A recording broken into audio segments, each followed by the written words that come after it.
Quiero manifestar públicamente el agradecimiento del Gobierno de Aragón tanto a Miguel como a Ramón, por orden alfabético, Hemos tratado de mandar siempre las comunicaciones poniendo los nombres por orden alfabético, no sé si os habéis dado cuenta de eso.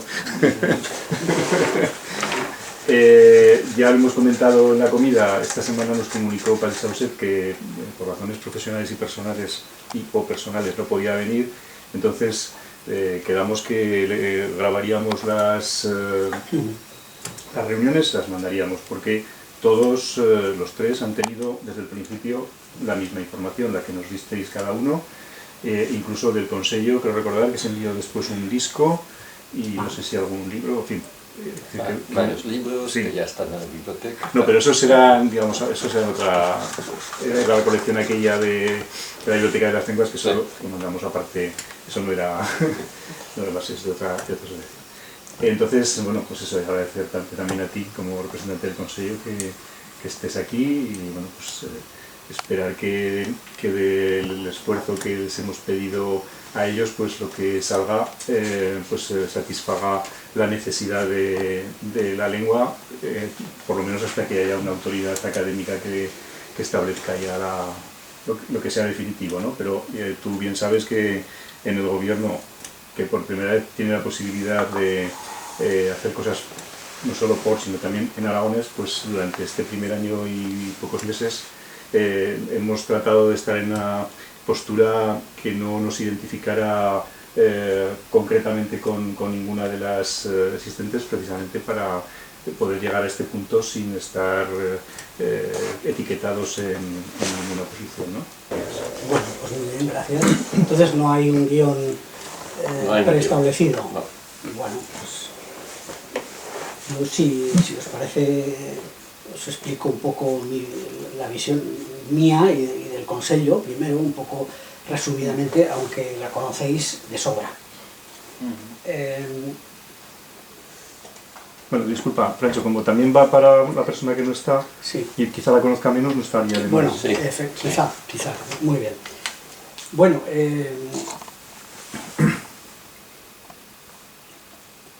hubo un tiempo en que no había una norma gráfica clara para el aragonés. Me refiero al momento de la recuperación moderna, del proceso de dignificación y recuperación moderna del aragonés en los años 70.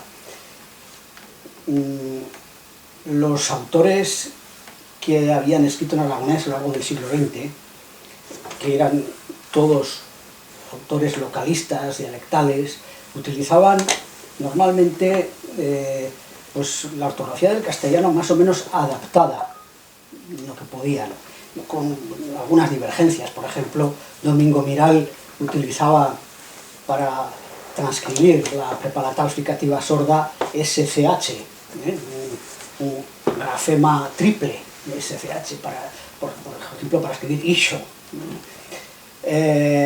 Incluso había alguno también que escribía SH. No, perdón, Domingo Miral empleaba SH. Quien empleaba SCH era Rafael Gastón, que también era cheso. Es decir, había diferentes fórmulas, ¿no? Pero para la representación del fonema preparatal fricativo sordo había una tradición, bueno, muy antigua. En aragonés medieval siempre se había utilizado para la she, la X, que no, en ningún caso en aragonés representaba KS, sino she, ¿no? Pero bueno, pero en general pues se utilizaba, no había, digamos, una conciencia clara de utilizar una ortografía del castellano, como tampoco había, digamos, una conciencia clara de estar utilizando una lengua distinta del castellano, sino más bien pues unas hablas locales, etcétera, ¿no? Cuando empezó el proceso de recuperación del aragonés, hubo los primeros años, pues por ejemplo yo publiqué un libro en el año 1971, que fue quizá el primero, porque luego vino No deixez morir a mi voz de Ángel Conde del año 72. Estos dos libros estaban escritos en una especie de lo que yo llamo proto-aragonés literario común, porque era una cosa muy imperfecta, no era una variedad local, ni dialectal, sino que era un aragonés común ya, pero muy imperfecto y muy embrionario. Y la ortografía que utilizábamos era pues la del castellano más o menos adaptada.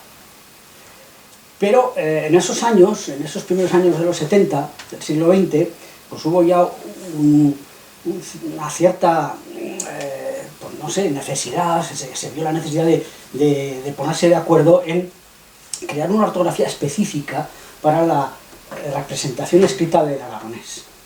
Y fue precisamente en el año 1974 cuando hubo una primera reunión, que fue en Zaragoza, en noviembre de 1974, en donde una serie de escritores y estudiosos del aragonés, más o menos por los que había en aquella época, me acuerdo que en esta reunión pues estuvo Mosén Rafael Andolf, el autor del diccionario, estuvo, pues yo qué sé, Antonio Martínez, que también después publicó un vocabulario básico bilingüe, había algunos otros por ahí, Ángel Conte, Chulio Brioso, estaba Jesús Vázquez, que ahora pues es un gran especialista en toponimia y en fonética histórica, y bueno, pues en aquella reunión estaríamos 10 o 12 personas, escritores y estudiosos, pues decidió emplear, al menos provisionalmente, una ortografía básicamente de tipo fonológico, es decir, basada en criterios fonológicos.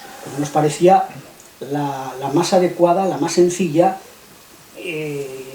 no sé, la que podía dar, la que podía ser más efectiva para el aragonés. Una cosa que es interesante sociológicamente. Todo este grupo, ¿qué formación tenía? ¿Filólogos como tú? Había filólogos, había historiadores, había...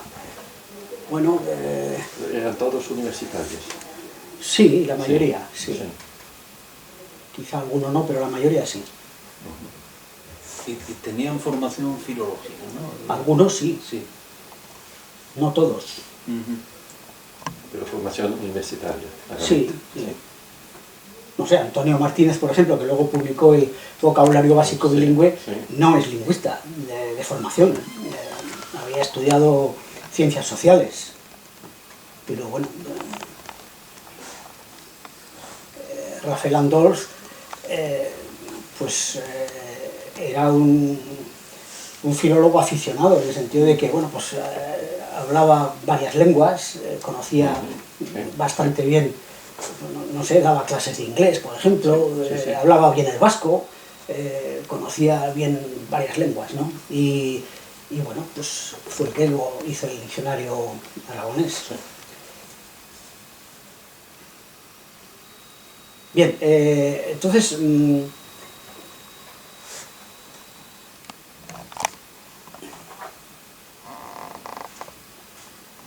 estas normas provisionales del año 74 fueron aceptadas e incluso pues, mejoradas con propuestas concretas por el Consejo de la Fala Aragonesa, que se creó en el año 1976.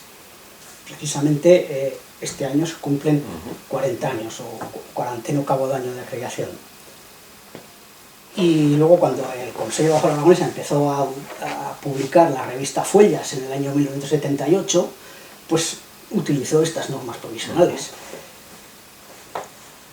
No solamente en la revista Fuellas, sino en otros libros, naturalmente siempre y cuando fueran escritos recientes, de autores actuales y en aragonés común, porque también el Consejo de la Fala Aragonesa empezó a publicar sobre todo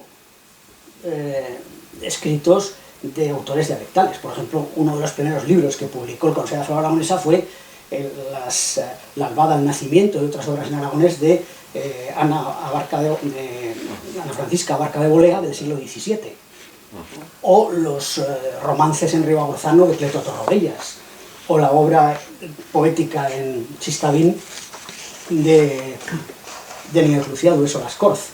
Entonces, en ese caso, por ejemplo, en el caso de Lucía Lascorz, que era una autora que vivía y que escribía en ese momento, bueno, pues se publicaron sus obras de acuerdo con esta normativa gráfica. En el caso de Cleto Torrodellas, que había muerto en 1938, pues se publicaron tal y como las había escrito él, respetando absolutamente. Esta fue más o menos la línea que siguió el Consejo y que ha seguido hasta ahora. Ahora bien, a lo largo del tiempo se vio la necesidad de mejorar estas normas gráficas provisionales del año 74 y fue cuando, pues de común acuerdo con bueno, pues otras asociaciones, yo creo que prácticamente todas las que en ese momento trabajaban por el aragonés, se creó una dinámica de trabajo a finales del año 1986 y se puso en marcha el proceso para el primer Congreso para la Normalización del Aragonés, que se desarrolló en Huesca en abril de 1987.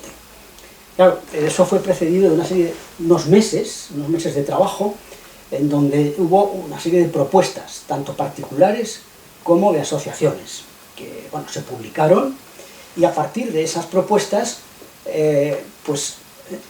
se comenzó a trabajar. Había un consejo asesor de personas más o menos pues, más sabias o más conocedoras del aragonés, que fueron las que fueron tamizando esas propuestas para llevar algunas conclusiones. A veces no había una conclusión final, sino que se llevaban varias opciones a las sesiones finales del Congreso. Y fue así como surgió lo que se llaman las normas gráficas del aragonés de 1987, en un congreso que se celebró en Huesca, muy abierto, muy participativo, muy democrático, a juzgar por lo que no solamente nosotros decíamos, sino lo que vieron los invitados de diferentes sitios que vinieron, ¿no? Y estas normas gráficas de 1987 no solamente mejoraban las normas provisionales del 74, sino que las completaban en algunos aspectos en que no estaban claras, ¿no? Y desde entonces, bueno, pues el Consejo de la Aragonesa viene utilizando estas normas, pero no solamente el Consejo, es decir, porque a veces se suele decir, yo no sé si con buena o mala intención, que son las normas del Consejo de la Aragonesa. Bueno, son las normas del Consejo de la Aragonesa, pero son las normas de un congreso en el que participaron prácticamente todas las asociaciones que se dedicaban al aragonés, y donde hubo un consenso, no voy a decir del 100%, pero sí del 90 o 95%, incluso se firmaron. Aquí están las firmas, en este librito, donde aquí aparecen al final las firmas de cada uno de las asociaciones y luego también de cada uno de los miembros del Consejo Asesor. Hay algunos, como por ejemplo Choseco Arasa, escritor cheso, que dijo, es que yo no voy a firmar como representante del grupo de los cheso, porque me han dicho, me han amenazado, no sé qué, me han dicho que no firme, pero sí que firmó como miembro del Consejo Asesor. Y aquí está su firma, por ejemplo, ¿no? Bueno, estas normas gráficas siguen ese mismo criterio fundamental, que es el fonológico, que, bueno, pues,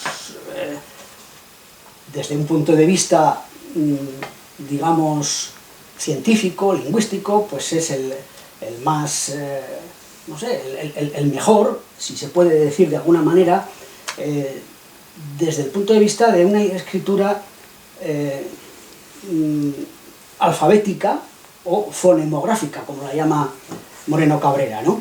Es decir, que el criterio es que a cada fonema le corresponda un grafema, a cada fonema un grafema y viceversa, ¿no? De forma biunívoca. Esto es lo ideal. Esto es lo ideal porque es más eficiente y más sencilla la ortografía. Lógicamente no se puede llegar al 100% en esa correspondencia. Hay aspectos que no se llegaron es decir, que no se llegó a concretar de esa manera, pero bueno, la tendencia es esa. Y bueno, pues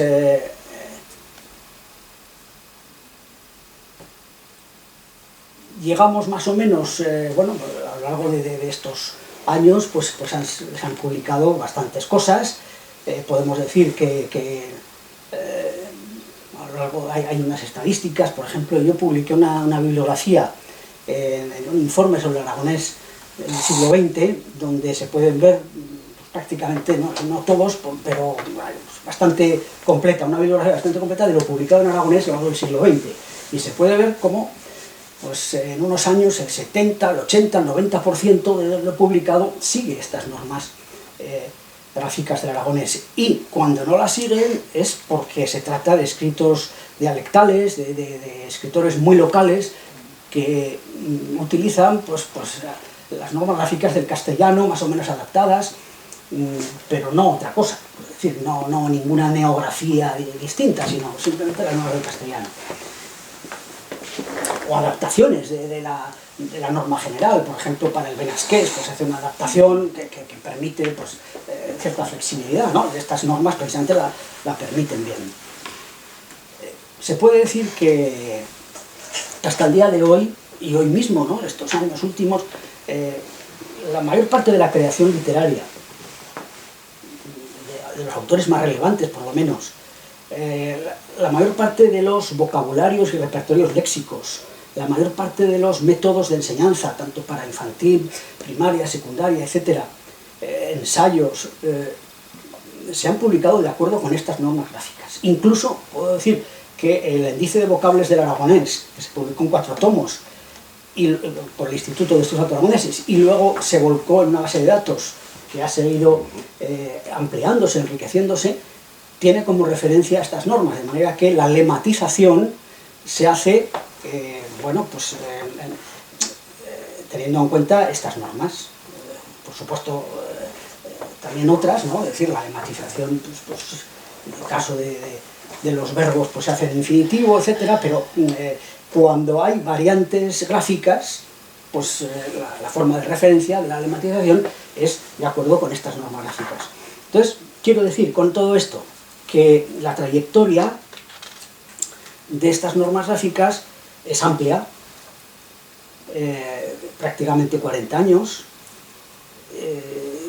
que han sido de uso mayoritario y que la aceptación popular, es decir, la identificación que, por lo menos en el Alto Aragón, que es lo que yo conozco más, Zaragoza es un poco otro mundo, un poco distinto, pero en el Alto Aragón la mayor parte de la gente pues identifica estas normas con el aragonés. Y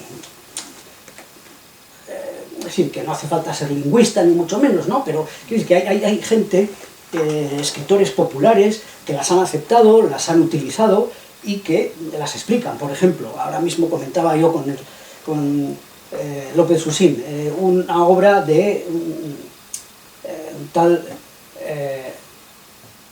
Turmo Mur, Vicente Turmo Mur, de Graus, ¿no? Es un libro que se llama Tradicions y cosas de Graus, y que explica en la introducción que va a emplear las normas gráficas del aragonés y que por lo tanto no va a emplear la H ni la V, pues porque en aragonés no se emplean, y la sigue a rajatabla, escribiendo en grausino. Y otros muchos autores dialectales también.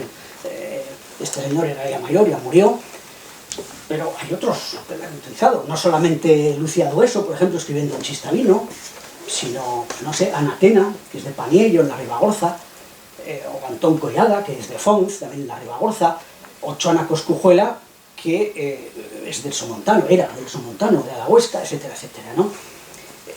Incluso, pues voy a citar uno que murió hace un par de años,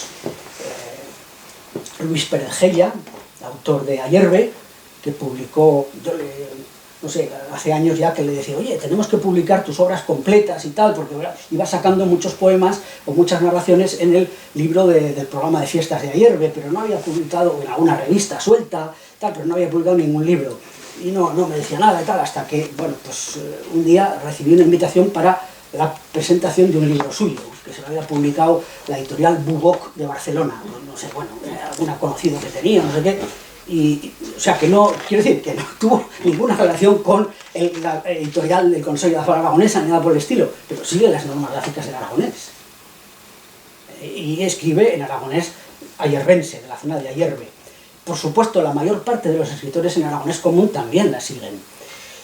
O sea, que hay una... Y luego hay también, no solamente escritores, es decir, hay que ver, por ejemplo, los nombres de asociaciones culturales, de empresas, de premios, no sé, hay una asociación, por ejemplo, que se llama Asociación Valdetena, lo escriben con B, y otra asociación que se llama Valdechistau, también lo escriben con B, o una gasolinera que está en Senehue, que se llama Valdetena, y también lo escriben con B, es decir, hay una aceptación... Un CD con muestras gráficas que nos mandaste, un CD vale, con... vale. Sí, que ahí, vamos, es abrumador. Sí, sí, es bastante general. No digo que sea completamente, bueno, general, pero sí, bastante general, sí.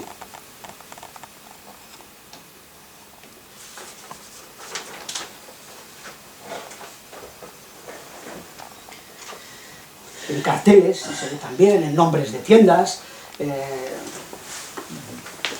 en marcas de vinos incluso. Aquí hay un vino que ha salido ahora, hace muy poco, que se hace en la Tierra Viesca, se llama Valmenuta. Valmenuta, es decir, valle menudo. ¿Por qué? Pues porque lo hacen a 1200 o 1300 metros de altura, es un vino de altura, lo hacen en Barbenuta. Barbenuta viene de Valmenuta, y Barbenuta toda la vida se ha escrito con B. Claro, igual que Barluenga. Barluenga, que está a unos kilómetros de Huesca, en el Somontano, es valle largo, manteniendo naturalmente el género femenino, como en aragonés Val, igual que Valfarta, ¿no? Valfarta, en cambio, lo escriben con V. ¿Por qué? Porque es un toponismo más moderno, quizá, pero Barluenga, bueno, y Garcipollera. Garcipollera, ahí no hay ni V ni B, hay G. Valen Quipularian, Valle de las Cebollas, Garcipollera. Bueno, entonces, la aceptación social en la realidad del día a día, pues bueno, ahí se ve que sí que hay un uso mayoritario, ¿no? Luego, ya dejando al margen la trayectoria de tantos años, la aceptación social, el uso popular, yo querría también centrarme en algunos aspectos internos, propiamente lingüísticos, ¿no? Y hay una serie de cuestiones que merece la pena destacar. En primer lugar, la adecuación de estas normas a la lengua que representan y en particular a su sistema fonológico. Es decir, hay que tener en cuenta que claro, el aragonés, por desgracia, desde la Edad Media se ha escrito muy poco. Se escribió, fundamentalmente se utilizó como lengua vehicular en la escritura, como escrita por parte de los notarios, de la Cancillería aragonesa, etc., entre los siglos XIII y XV, pero desde principios del XVI hay muy pocos escritos. A principios del XVI hay algunos escritos notariales todavía en el Valle de Tena y en alguna zona del Alto Aragón, pero ya a partir de entonces únicamente hay, pues eso, se utiliza el castellano con algún rasgo sintáctico o gráfico o fonético, pero fundamentalmente castellano. Y no es sino a principios del siglo XVII cuando empiezan a surgir algunos escritos en aragonés, como son los de Ana Barca de Bolea, por ejemplo, quizá es la escritora más conocida, que tiene, nada, tres obretas pequeñas, y algún otro escritor, ¿no? El vicario de Cariñena, etc. El siglo XVIII, de donde se han recogido algunos textos populares, de teatro popular, lo que se llaman las pastoradas, que son generalmente en un aragonés dialectal, o bien de Ribagorza, o bien de Afueva, o bien de la zona de Monegros. Y en el siglo XIX hay muy poca cosa. En el siglo XIX hay algunos testimonios muy fragmentarios, algunos autores, en fin, Bernardo La Rosa, por ejemplo, que escribió una obra de teatro en aragonés chaqués de Jaca, pero que está sin publicar. O, en fin, Braulio Foz escribió un par de capítulos en la vida de Pedro Saputo en un aragonés bastante castellanizado de la zona de Almodóvar. Son testimonios aislados. Es decir, cuando empieza la verdadera recuperación del aragonés, la escritura es a principios ya del siglo XX y en dos o tres focos distintos, dialectales. El foco de la Ribagorza, en Graus existía el periódico Ribagorzano, luego el Llibret de Graus, etc. Y, bueno, pues utilizaban el aragonés ribagorzano, el foco del Valle de Hecho, con Domingo Miral, luego más adelante ya se incorporó Beremundo Méndez, y el grupo del Somontano, en especial pues Arnal Cabero, Malcavero, pero antes de Malcavero ya hubo algunos otros autores poco conocidos que ahora se están dando a conocer, que escribieron en algunas revistas, por ejemplo, alguna revista como El Ebro, que se publicó en Barcelona, en Aragonés del Somontano. Bueno, pues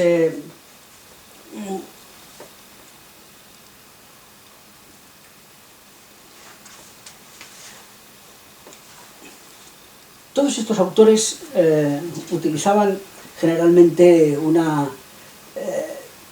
ortografía pues, más o menos basada en el castellano y adaptada. Y esto es lo que vemos pues a lo largo de los siglos XVII, XVIII, XIX y hasta principios del siglo XX. Anteriormente, en la Edad Media, pues sabemos que había unas tendencias gráficas, pero no había un sistema perfectamente fijado, ni mucho menos. Por ejemplo, yo estudié en mi tesis doctoral la crónica de San Juan de la Peña en su versión aragonesa y ahí pues, bueno, pues estudié un poco la representación gráfica de los diversos fonemas y lo comparé con otras obras en aragonés medieval y vi, por ejemplo, que para representar la nasal palatal pues hay por lo menos 20 variantes distintas. Por supuesto la NY, que es lo que predomina en los últimos años, final de la Edad Media, pero al principio lo que predomina es NN, que naturalmente el resumen es N con una abreviación encima, ¿no? Pero luego hay YNN, o I latina NN, o al revés, NNI, latina o griega, incluso GN también, es decir, hay multitud de variantes. No había una norma fija, aunque hay tendencias y desde luego depende de la época, si es siglo XIII o siglo XV, también depende de los escribas, incluso dentro de la escribanía de Fernández de Heredia se ven diferentes tendencias, incluso depende también de la palabra, porque hay palabras como año que normalmente se escribe con NN, pues no sé, supongo que por una inercia de la forma de escritura en latín, y en cambio pues hay otras palabras que tienden a escribirse con NI o NY, etc. O sea que esto es así, ¿no? Entonces cuando se tomó la decisión de bueno, pues de dotar a la escritura moderna del aragonés en el momento en que se intentaba la recuperación del aragonés en los años 70, pues se pensó, a ver, no se puede tomar como modelo claro y totalmente fijado ninguna norma gráfica de la Edad Media, es decir, hay tendencias y se puede aprovechar, pero entonces vamos a crear uno nuevo. Apenas hay tradición literaria desde el 16 hasta el 19, y en el 20 pues había relativamente, pero tampoco mucha, y toda era pues una literatura de tipo dialectal, muy local. Vamos a intentar crear una ortografía que sea sencilla, que sea aplicable al aragonés, que sea bueno, pues que se adapte claramente. Entonces, bueno, el criterio es fonológico. Hay que tener en cuenta también que desde la Edad Media hasta hoy el sistema fonológico del aragonés ha variado, es decir, no se podía aplicar sin más el modelo gráfico del aragonés medieval. Entre otras cosas, por ejemplo, pues la oposición entre fonemas sibilantes sordos y sonoros, por ejemplo, pues desapareció, ¿no? La africada sorda, por ejemplo, pues posiblemente surgió ya a finales de la Edad Media. Existen ya casos por ejemplo, pontache con che en el siglo XIV, o monche, o imachen un documento del siglo XV, por imagen, pero bueno, ahí hubo un cambio, una remodelación del sistema fonológico que hacía difícil bueno, pues adaptarse a aquel aquel modelo medieval, ¿no?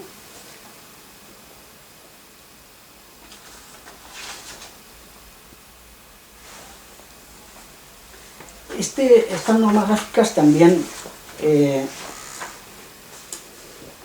no solamente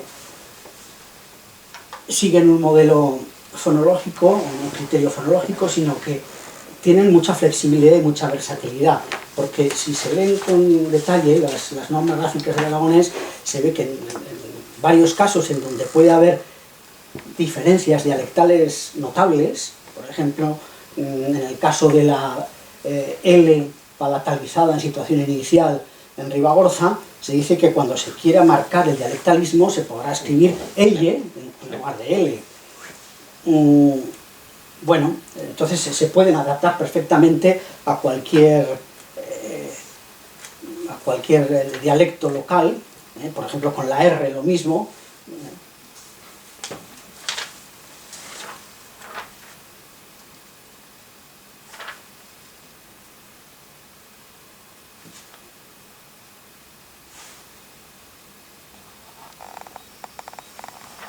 Lo único que se aconseja escribir la R final en todos los casos, aunque no se pronuncie, dice, en algún contexto, cuando lleva algún pronomen crítico, concretamente, o en alguna modalidad dialectal, como puede ser el ansotano o el ribagorzano, pero se puede adaptar.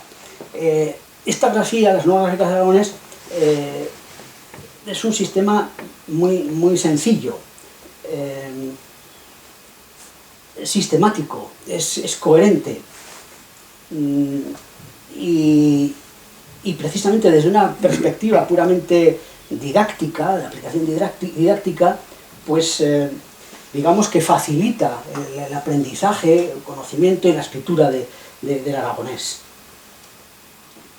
Quizá puede parecer una cuestión secundaria, pero no es, creo que también es importante, ¿no?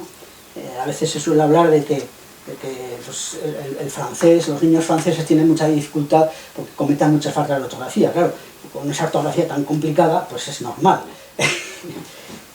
Entonces, el sistematismo y la coherencia que provienen pues, de la aplicación de un criterio fonológico, que aunque no es puro, porque no se llega a aplicar al 100%, pero bueno, confiere estas características. Y la facilidad para la escritura y la aplicabilidad a todas las variantes dialectales y también al aragonés común, pues hace que sea, digamos, una ortografía eficiente. Y por último, querría destacar un aspecto que me parece importante, el principio de la identidad gráfica frente a las grafías de las lenguas vecinas. Es un que la ortografía no solamente hay que evaluarla en sí misma, sino teniendo en cuenta aspectos sociales, culturales, etc.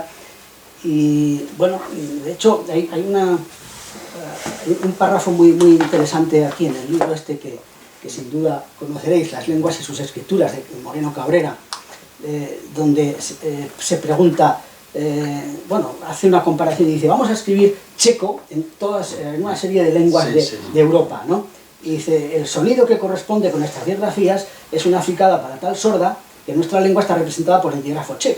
Pero claro, dice, ¿por qué todas las lenguas vistas que utilizan el alfabeto romano recurren a distintas formas de transcribir exactamente el mismo sonido?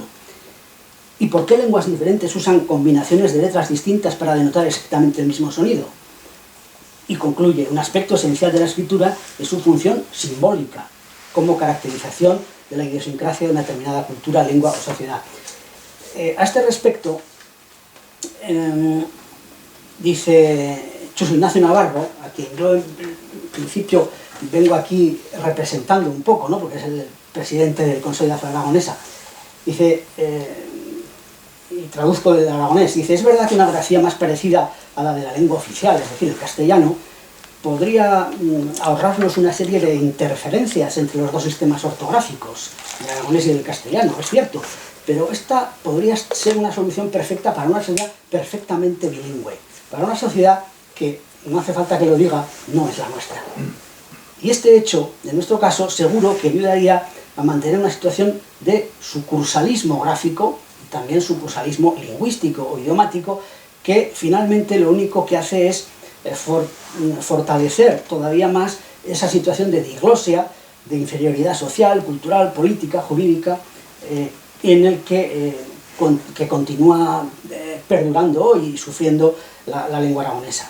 En cambio, un sistema ortográfico, digamos, original, propio, que se identifique claramente con el aragonés, frente a la lengua oficial y frente a otras lenguas vecinas, en la medida de lo posible, aunque no del todo, pero puede ayudar, si no a levantar grandes muros ni grandes separaciones, pero al menos algunas pequeñas vallas que lo defiendan un poco del proceso enorme de castellanización que está sufriendo, ¿no? Entonces, la imagen gráfica es evidente que también es un elemento que conforma la identidad lingüística de una lengua. Es decir, estamos de acuerdo que la grafía es una cosa convencional, pero dentro de lo que cabe también forma parte conforma una identidad lingüística y en cierta manera es una estrategia de supervivencia, porque si no, pues sería mucho más fácil la disolución, ¿no?, en el castellano, ¿no? Es un poco lo que lo que está ocurriendo realmente.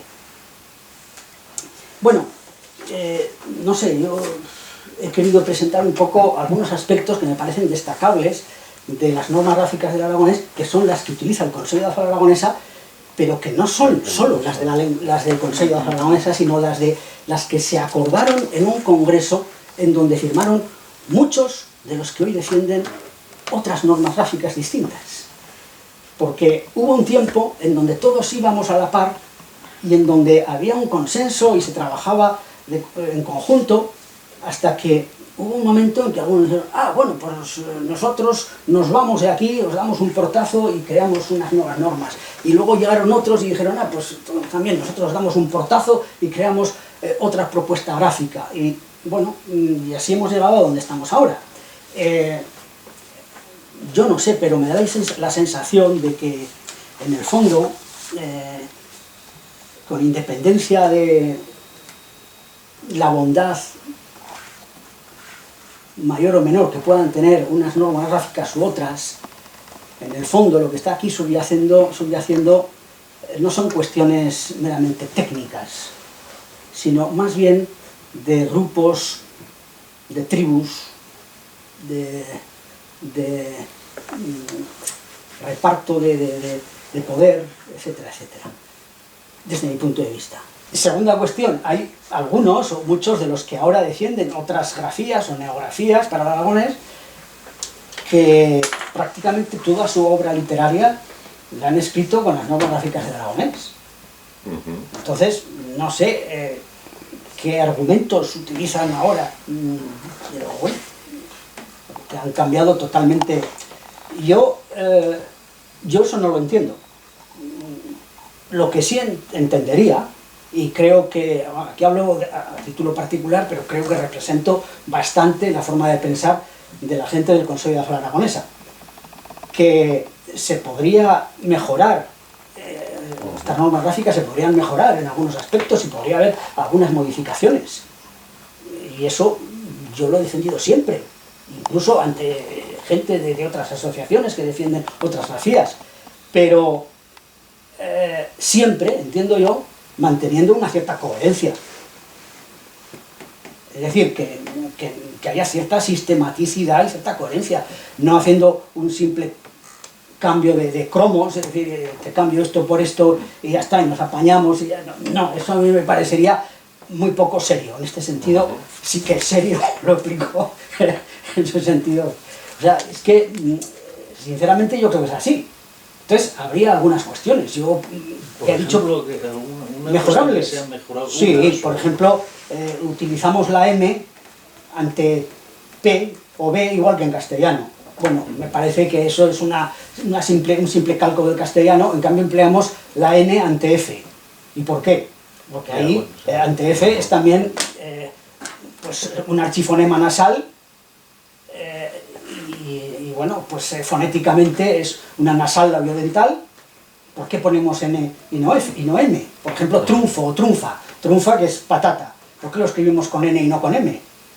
Bueno, desde mi punto de vista, y contradiciendo en este caso a Moreno Cabrera, que critica una propuesta de Mosterín en la teoría de la escritura, que dice que en castellano se debería escribir el archifonema nasal con N, pues yo creo que en aragonés sí que podría ser una solución. ¿Por qué? Pues porque en la escritura notarial medieval, en general, entre los siglos XIII, XIV, XV, normalmente se escribe campo con N. Y generalmente esto es así en aragonés medieval. Entonces es una idea que precisamente me viene de la lectura de muchos documentos medievales. Dice, bueno, ¿por qué lo escribían así? Bueno, realmente es, no sé, me parece más normal eso, más lógico, que no escribir M, por ejemplo, para representar el archifonema nasal, M. Ya sé que no es la solución, porque claro, Moreno Cabrera dice, bueno, sí, ya, pero si N representa la nasal alveolar, es decir, pues, y al mismo tiempo también puede representar el archifonema nasal, entonces ya no hay no hay una univocidad, ¿no? Bueno, bien, pero de alguna manera hay que representarlo, a no ser que lo representemos con N mayúscula, que es bueno, lo ponemos los lingüistas, pero eso quedaría un poco mal.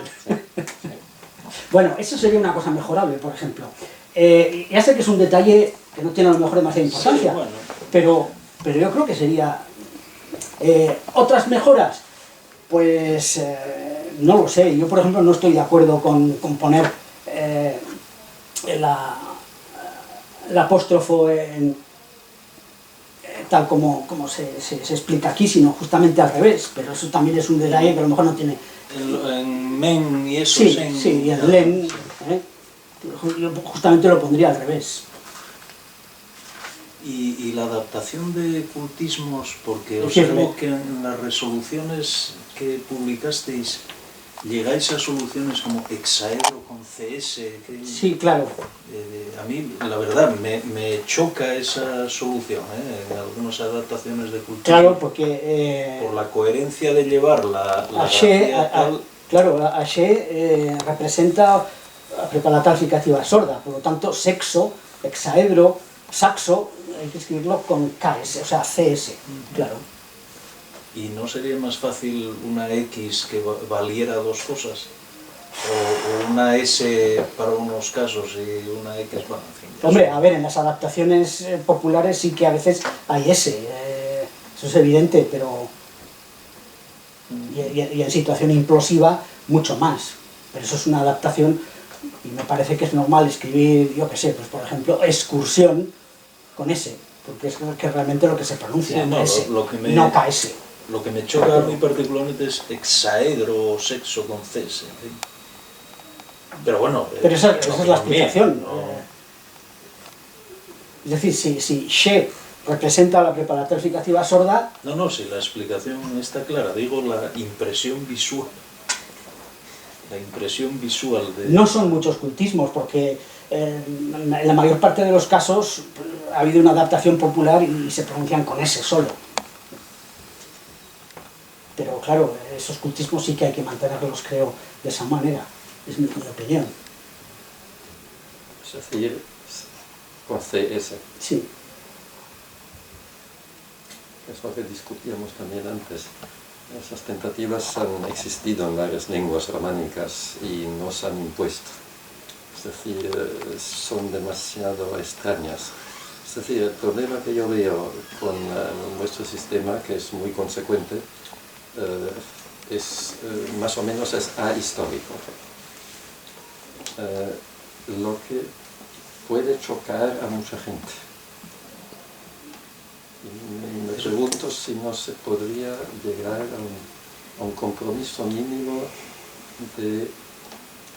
porque evidentemente si se impone ahora ese sistema, o se ha impuesto más o menos, vale, pero hoy, dentro de 40 años ya se pronuncia de otra manera. Sí, las lenguas evolucionan, pero hay que pensar siempre en un momento determinado y luego puede, claro, puede desfasarse, digamos, la lengua oral con respecto a la representación escrita, pero hay que pensar en un momento determinado, ¿no? Y lo que no podemos es pensar en este momento, podemos pensar en el siglo XX, en el siglo XIX, como mucho, hasta el XVII, si acaso, pero no en la Edad Media para hacer una ortografía del siglo XX, creo yo. Totalmente de acuerdo, sí, sí. Cuestiones concretas en las que se podría a lo mejor llegar a acuerdos, bueno, pues en la representación de algunos fonemas que no implicaran cambio sustancial en el sistema ni en la coherencia del sistema. No sé, pienso yo, por ejemplo, que si hubiera que discutir emplear NY u otra grafía para la ñ en lugar de N con la tilde, bueno, pues a lo mejor, de todas maneras, yo recuerdo que en el primer congreso de Normalización del Aragonés se habló y se discutió mucho sobre este tema, mucho. Y llegamos a la conclusión de que lo mejor era emplear la ñ, o sea, el mismo signo gráfico que el castellano. Claro, algunos pueden decir, no, pero es que eso es un sucursalismo del español, porque la ñ se identifica mucho con el español. Bueno, bien, sí, pero ¿qué pasa? Pues que la NY se identifica mucho con el catalán. Entonces, tenemos, y en Aragón hay un anticatalanismo visceral en gran parte de la población que yo no sé si esto lo llegaría a digerir. Pues se podría pensar en otra solución. No sé, al revés, en lugar de NY, YN o INN, otra, pero en cualquier caso sería un dígrafo, tal como se empleaba en la Edad Media, o incluso NN, pero también es un dígrafo.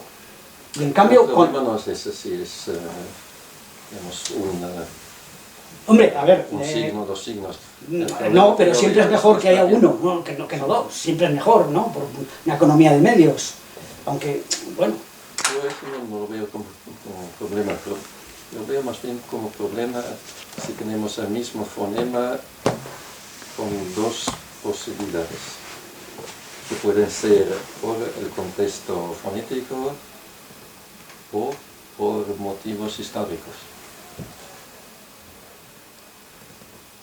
Entonces, según este sistema consecuente, siempre se utilizaría un signo. Pero uno puede imaginarse también, según como es con la C y la Q, ¿sí? Ante A o U un signo, ante I otro. ¿Por qué no también en otros casos? Sí, bueno... Sé que no es totalmente consecuente. Sí, claro. En el caso de la Q, por ejemplo, pues sería mejor encontrar un grafema que se utilizara en todas las ocasiones. Pero claro, entonces sería cuestión de incorporar la K, como han hecho en judío español, por ejemplo. Sí. Y en ese caso, pues ki, de quien se escribiría con K, con K, igual que casa, ki y casa, y por lo tanto en ese caso habría una equivalencia total, entre grafía y fonema. Porque en este momento, claro, en unos casos hay que emplear C, por ejemplo, en casa, o QU, por ejemplo, en ki o kera. Sí, esa sería una posible mejora, pero yo ahí veo difícil, a no ser que incorporemos la K, que resulta un poco extraña al conjunto de las lenguas románicas, pues sí que se han incorporado al judío español y también algunos criollos y tal, pero no sé, es un poco complicado. Yo creo que de todas maneras ahí no hay demasiadas discrepancias, creo yo. Bueno, en todo caso, la discrepancia puede ser en que, no sé, a nosotros nos parece ultra historicista escribir, por ejemplo, cuando con QU. Más cuando resulta que la Real Academia Española no hace mucho acaba de decir que quórum es un arcaísmo y que no hace falta escribirlo con Q, sino que hay que escribirlo con C. Entonces, no sé, es ir un poco al revés que la Real Academia Española. La Real Academia Española va hacia adelante y esta idea va hacia el siglo XVIII, por lo menos, ¿no? Entonces, no sé.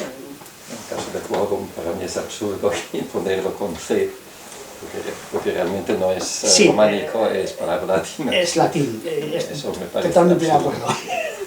Una pregunta, que se me ocurre. En este momento, además del Consello, ¿quién más emplea la norma ortográfica? Aparte, En este ¿asociaciones momento, o personas? Sí, asociaciones. Bueno, yo estoy que, por ejemplo, el rol de estudios aragoneses Rol. fundamentalmente lo emplea, ¿no? Yo creo que sí. El ligallo mayoritariamente también, aunque puede haber Sí. alguna opción personal, pero gente del ligallo que ha publicado alguna cosa últimamente, por ejemplo, el libro Un método de enseñanza del aragonés que se llama Redol, pues con alguna pequeña modificación, alguna pequeña licencia, pero en general sí utilizan las normas gráficas del aragonés. Y hay otras asociaciones como, no sé, más pequeñas, Vente de Aviento, Rebellar, Vamos, que hay... hay asociaciones, sí. Y escritores locales también, no todos, pero hay algunos. Además de la coherencia, siempre un signo. A mí poco me importa si es un dígrafo o no, a mí es un signo en realidad. Hay el motivo histórico de topónimos como Bardenluenga.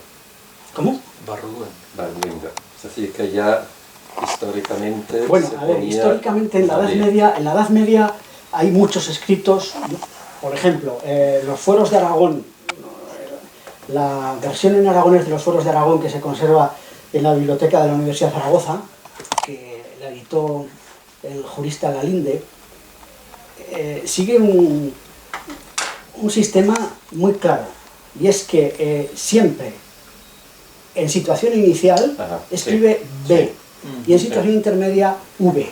Sí. Por ejemplo, vivir con BV, Sí. o beber. Val, generalmente con B. Yo creo que tenían cierta conciencia de la diferencia, de que lo que era una bilabial oclusiva y en situación intervocálica una bilabial ficativa. Yo creo que tenían cierta conciencia, porque si no, y no solamente ahí, por ejemplo, cuando se publicaron los documentos, bueno, no me acuerdo exactamente ahora pero vamos, en muchos documentos medievales, notariales, se aplica esta norma. Deberían tener valor. Yo ahora estoy trabajando en documentos notariales de un notario de Barbastro, de 1390 a 1400 más o menos, son los documentos, y también se observa eso, no con regularidad, ¿no? Pero, por ejemplo, hace poco sacando cuentas, Valle, aparece pues como 8 o 10 veces con B y 1 o 2 con V. O sea que... Debían hacer la diferencia de una cursiva fricativa fonológica. Bueno, en realidad O algo yo así. creo que es el mismo fonema. Son alófonos, pero En posición inicial, Para el castellano... quiere decir que en esa época ya no tenía capacidad distintiva, Ya. por lo tanto no eran fonemas distintos, pero sí que podían ser alófonos, es decir, variantes fónicas del mismo Sí, fonema, sí. y tenían conciencia de eso, si no, como hoy en realidad. Bueno, hoy pero no está en la conciencia del hablante hoy, ¿eh? no. La gente no se entera de qué pronuncia es, si B o B. No tiene ni idea de eso. O sea que en realidad, bueno, digamos que base para eso desde el punto de vista histórico existe, aunque, en fin, simplemente razones más actuales, más racionales, más lógicas, pero bueno, si se quiere algún argumento de tipo histórico también existe. Así, expresado de una manera rápida, nos da la sensación, y yo creo que se ve confirmado al oír a la gente, ¿no?, que los 3 puntos más calientes son la B, la H y la Z. Puede ser. Bueno, Porque yo escuché y vi que lo otro, bueno, pues si vamos a la eso H, de la NY, por ejemplo, da igual. Pues, Vale. vamos a ver, vamos a la H. ¿Tiene algún sentido escribir con H media docena de palabras? Lo digo entre comillas, ¿no? No son muchas, porque vamos a ver, en aragonés la F inicial latina se mantiene, por lo tanto, ahí no hay discusión ninguna, es F, farina, fer, ¿dónde en todo caso habría que aplicar la H? En palabras que la tenían etimológicamente en latín, pero que han pasado al aragonés, lo mismo que al castellano o otras lenguas románicas. Pero si vamos también a la escritura medieval, pues por ejemplo, hora se ve habitualmente sin H. No, sí, se puede... Es decir, y historia también se ve muy habitualmente sin H. Aquí el problema es que se puede razonar incluso eso y Huesca, lo otro. Entonces, incluso Huesca, que no tiene una H etimológica, fluctúa. Sí, se puede ver Huesca con H, pero muchas veces sin H, Huesca o Huasca. O sea, no sé, no tiene mucho sentido mantener la H, y ahí sí que a veces se nos ha acusado de que somos anti lenguas románicas. Bueno, pues no sé, el italiano entonces también es antirrománico. No, porque está no claro que se puede razonar uno y otro, ¿no? El problema, claro, no es ese, creo que no es ese el aspecto técnico, porque se puede defender eso y lo otro, como el castellano escribe H y se puede defender también. No, simplemente es constatar que parece que está ahí la cuestión más conflictiva es esa. Lo otro, yo lo que percibo es que, bueno, están en un segundo o tercer plano. Luego, hombre, es que habría otras cosas, por ejemplo, ya puestos con las palatales, por ejemplo, pues bueno, la elle, pues también se podría reconsiderar, pero parece que a nadie le interesa. Y eso pero la elle se ha representado en aragonés con LLY, ILL, LH, igual que en occitano. Hay documentos, sobre todo en Jaca y en el Valle de Tena, yo he estudiado y he publicado alguna cosa sobre esto. En el Valle de Tena había algunos notarios que escribían sistemáticamente Sallén con LH, y fillo con LH, y mujer. Entonces, bueno, pues, pero... Parece que no es problema. No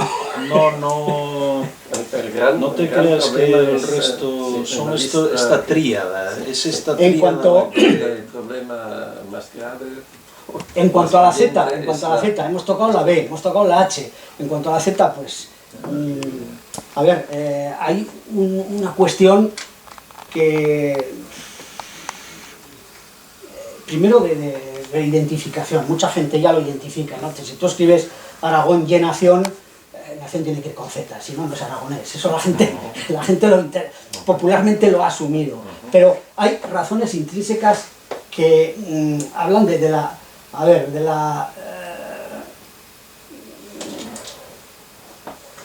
acoplamiento entre grafía y morfología. Es decir, si por ejemplo... se regulariza totalmente todo. Claro, es que eso... Es evidente. Es decir, por ejemplo... Lucir, el verbo lucir, ¿no? Si escribimos mocet con Z, esto hace mucho más fácil, y moceta también, ¿no? Como mozo, ¿no? Por ejemplo, mozalla, ¿no? Con un colectivo en alia, mozalla es conjunto de mozos, también con Z. Entonces hay una correspondencia, y digamos que en morfología y grafía pues se acompasan. Y esto pues ocurre también, por ejemplo, si de fals, oz, ¿no? Falsem, en plural, falses. Si no, en singular sería con Z y en plural con C. De esta manera pues hay una correspondencia, es decir, hay una razón práctica que está de acuerdo con una, digamos, simplificación del sistema. Pero bueno, y esto ocurre también pues con los verbos, en fin, con todo.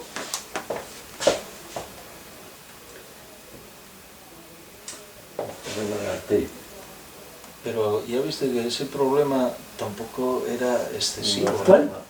Lo de mocez, y si escribí Z, TZ, pues, final. bueno, no parece que tampoco sea un casus belli.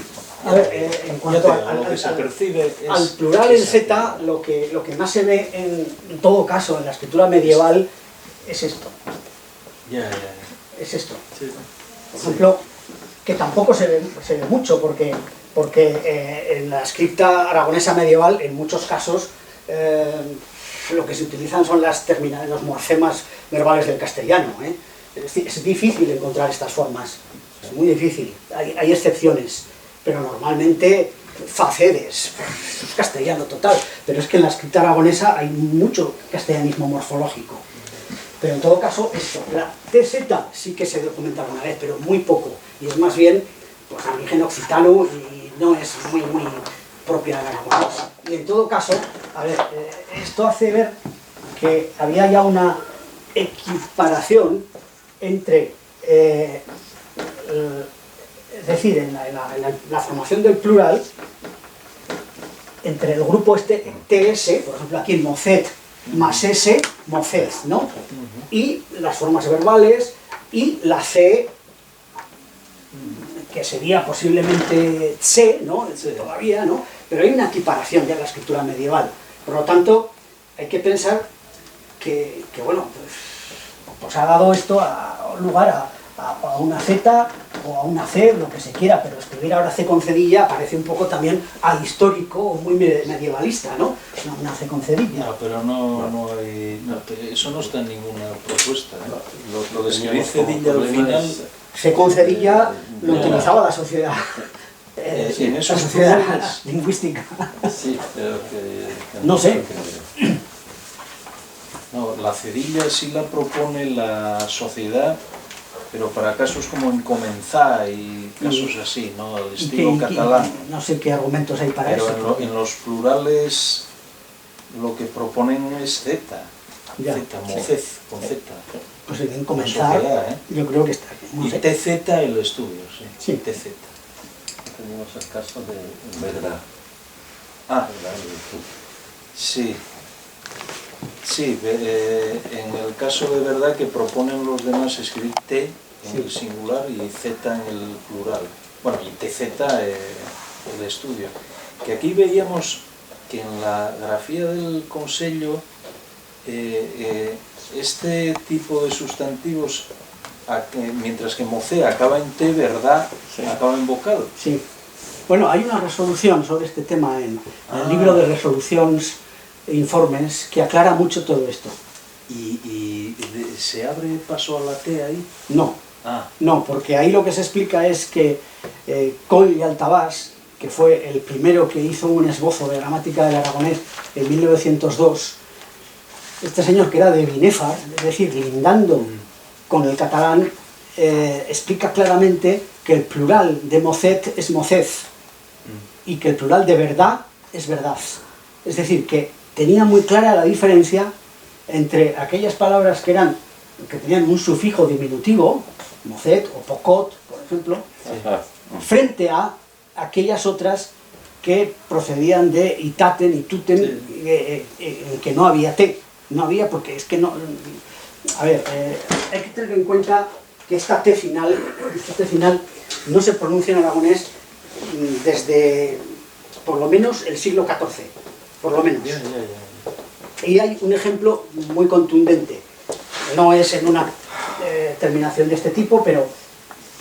vamos, quieres decir que la grafía ya desde hace bastantes siglos es verdad sin escribirse la T, o ningún tipo de T o de... A ver, la grafía en el aragonés medieval era con T, Ajá. era con T. Ajá. Pero lo que quiero explicar es que, en este caso, donde esperaríamos luen, generalmente vemos luent. Una Esto parásita es una de- ultracorrección Sí, sí, que nos está diciendo claramente que se ponía T al final, pero no se pronuncia. pero no se pronunciaba. Y esto no solamente aquí, sino en los casos de, por ejemplo, adverbios en men, o en los casos de ituten, itatem, etc.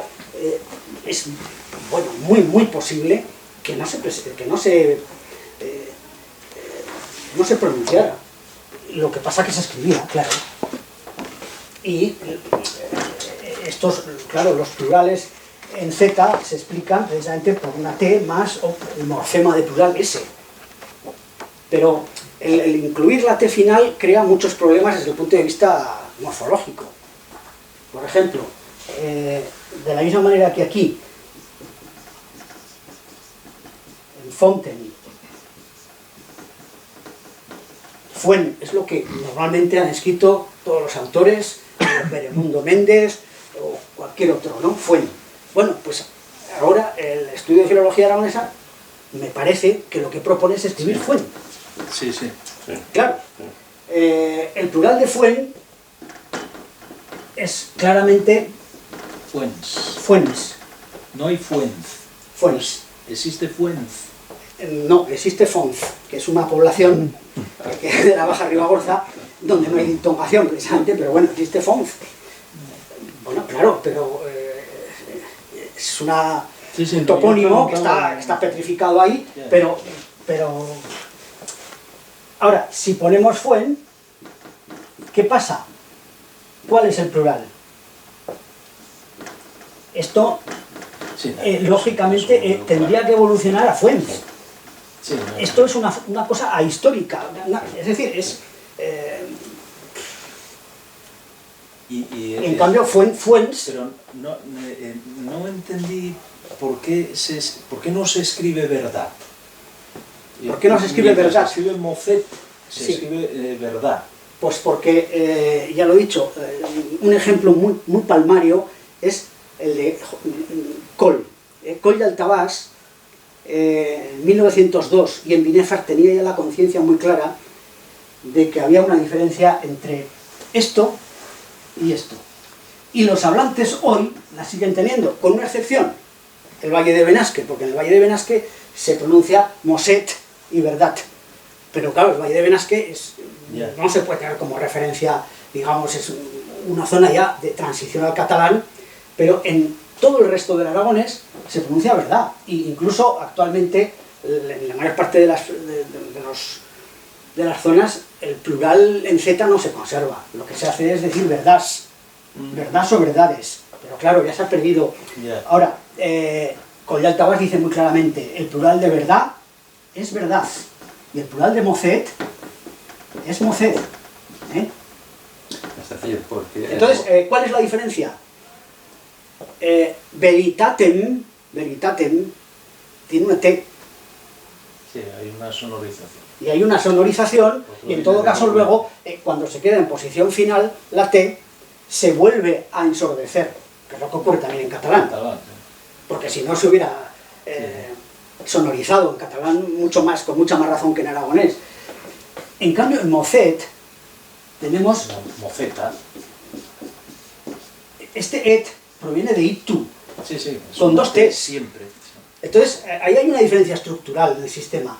Y esa diferencia, yo creo que se nota porque la gente tiene conciencia de cuando dice un diminutivo. Lo pronuncia mocet, o bien, de alguna manera, de alguna otra manera. Hay otras formas, por ejemplo, mocer, Sí. moced, con D, pero incluso mocé también, ¿no? Con grado cero. Pero sí que hay una cierta conciencia de que hay una T. Y en cambio aquí no. Y aquí no. Esa es la diferencia. Bien, tenemos una etimología diferente. ¿Cómo es el caso con pared? Pared. Donde escribís con T. Sí. Ahí es diferente. A ver. Porque es una T como la de veritatem. Pariete. Bueno, la primera cuestión, en casi todos los sitios lo que se dice es paré. Paré. En algunos sitios se dice parete. Pero de la misma manera que se dice rete o que se dice azute. Es decir, hay un reforzamiento de la dental última con una E. Azute es un... Bueno, azuz, sí, eso. Entonces, claro, en pared también existe la forma parete, igual que en abete, depende de las zonas, alacete. Pero no hay verdad. Verdate no. En estos casos sí. Almute, por ejemplo. Almute es almud. Bueno, es de origen árabe, pero es igual. Pero ya se ve un poco la tendencia al reforzamiento de esa T mediante una E. Claro, también en muchos sitios dicen almú, almú. Pero almute lo emplea, por ejemplo, Beremundo Méndez Coarasa en Aragones Cheso. Es decir, Yo sí. que la grafía paret en realidad no es consecuente. Debería Paret. ser o pare o parete. En algunos sitios también se dice paret, pero son zonas generalmente orientales, Por ya eso más digo, cercanas no al es- catalán. Entonces no es grafía consecuente. Paret con T. En todo caso, si se escribe con T, el plural será pared. Y existe Bueno, esa eso en todo caso. lo- Pared. Y es- en cambio, si dices parete, plural paretes. Claro, y existen las dos formas. Y existe también paré, plural parés, que es la forma más castellanizada. Bueno, en fin. Yo creo que el casus belli está en esos tres asuntos. Yo es la conclusión que saco